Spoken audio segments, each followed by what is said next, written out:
మీరు చెప్పండి సార్.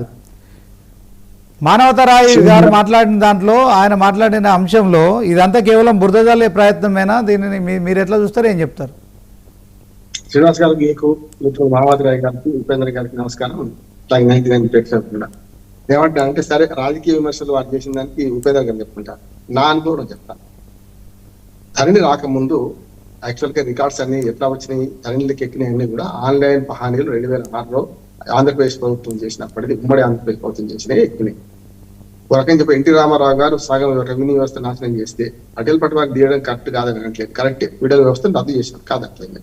కానీ ఆ తర్వాత రికార్డులో కంటే మొత్తం వ్యవస్థను నాశనం చేసిన తర్వాత కొత్త వ్యవస్థ సృష్టించలేదు. దానివల్ల అవకతవక జరిగింది. 2006లో ఉమ్మడి ప్రభుత్వంలో చేసినప్పుడు చాలా అవకతవకలు, సర్వే నెంబర్లు తప్పట్టడం రకరకాలు జరిగింది. అవే మక్కి మేరే భాయ్ దిక్కి అన్నట్టు అది 2018లో ధరణి పోర్టల్ వచ్చిన తర్వాత అవే రెప్లికేట్ అయ్యాయి.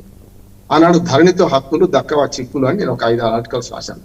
నాకు వైరాన్ని చాలా మంది మాకు ఫిర్యాదులు చేసి వాడుతున్నారు.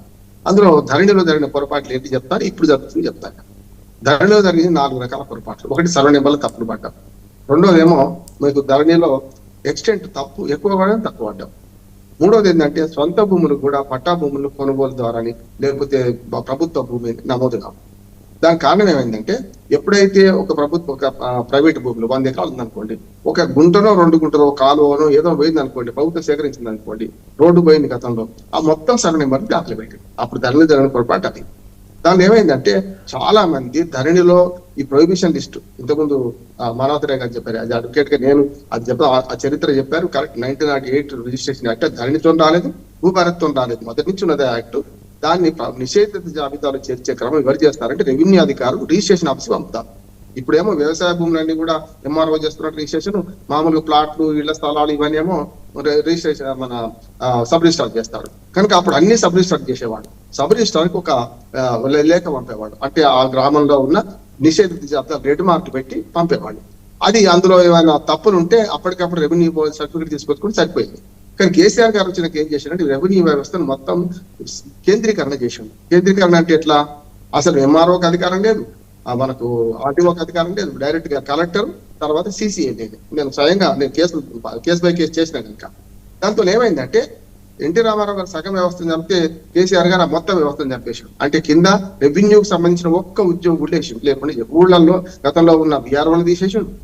అంతకుముందు మన ఎన్టీ రామారావు గారు చేసిన తప్పును కాంగ్రెస్ పార్టీ సవరించింది. కాంగ్రెస్ పార్టీ ఏం చేసిందంటే విలేజ్ అసిస్టెంట్స్ అని కొత్తగా పెట్టి వాళ్ళని చేసింది. సరే పటేల్ పార్టీ వారి కంటే దోపిడీ ఎక్కువైంది. వీళ్ళు ఏంటంటే ఊరికి సంబంధం లేదు, వాడు మొహమాట లేదు, ఊళ్ళో వాడు కాదు, ఏది పడితే అది ఎకరానికి ఇంత వసూలు చేశారు. ఇక మనకు ధరణి వచ్చిన తర్వాత ఇంకా పెట్టిపోయి ఈ నిషేధిత జాబితాలో 22 లక్షల ఎకరాల భూములు పడ్డాయి. ఆనాడు 22 వాళ్ళు చేస్తే 46 మీరు చేస్తున్నారు. సమస్య అదే అంటున్నాను. కానీ ఎక్కడ జరిగిందో కూడా చెప్తారు. మానవతరాయ్ గారు చెప్పారు కదా, నేను పార్టీతో సంబంధం లేదు, నేను వాస్తవం చెప్తాను. ఇక్కడ ఏమైందంటే ఆ ధరణిలో ఉన్న ఈ 4 పొరపాట్లు సవరించే క్రమంలో ఎక్స్టెంట్ తప్ప ఒప్ప అని చేస్తే 2 గుంటలు తక్కువ పడ్డది వైరాణి నాకు రైతు చెప్తాను, మధుసూదన్ రెడ్డి గారని. 2 గుంటలు తక్కువ పడ్డది నా భూమి, 2 గుంటలు 2 ఎకరాలు 2 గుంటలు ఉంటే కేవలం 2 ఎకరాలే రాసి 2 గుంటలు తక్కువ పడ్డది అప్లికేషన్ పెట్టుకుంటే ఏమైంది తెలుసా శ్రీనివాస్ గారు, ఉట్టి 2 గుంటలు చేసిన 2 ఎకరాలు పోయింది. ఆయన కొండనాలకే బంద్ చేస్తే ఉన్ననాలకే పోయిందని మళ్ళీ తిప్పరవాల్సి వచ్చింది ఆయన. అట్లా ఒక 100 కేసులు నేను అప్పుడు మొత్తం ధరణి మీద వ్యాసాలు వచ్చినా కనుక అప్పుడు ధరణిలో ఉన్న పొరపాట్ల గురించి ఎత్తి చూపించాను, కాదంటే. అందులో ప్రధానంగా పొరపాటు ప్రొహిబిషన్ లిస్ట్ పడడానికి 1 గుంటలో 4 గుంటలో 10 గుంటలో ఒక సర్వే నెంబర్లు తీస్తే ఆ సర్వే నెంబర్ మొత్తం బ్లాక్ లో పెట్టారంటున్నాడు. నేనే బాధితుండే, మా తమ్ముడికి రిజిస్ట్రేషన్ అయింది, నాది కాలే. ఒక 10 సార్లు కలెక్టర్ దగ్గర తిరిగితే దొరకడు. కలెక్టర్ దగ్గర అధికారం లేదు, ఎంఆర్ఓ లేదు, ఆర్డీఓ లేదు. అప్పుడు ఏం చేయాల్సి వచ్చింది, నేను లంచం ఇయ్యను, సమస్య లేదు, దానికో ఎంఆర్ఓ అని పెట్టిన కింద పూర్తి స్థాయిలో అప్పుడు రైతులు ఎంత ఇబ్బంది పడ్డారంటే పెళ్లికో దేనికో అమ్ముకుందాం అనుకుంటే అడ్వాన్స్ తీసుకున్నాక చాలా ఇబ్బంది పడతారు. అదే సీన్ మళ్ళీ ఇప్పుడు జరుగుతుంది అంటారు.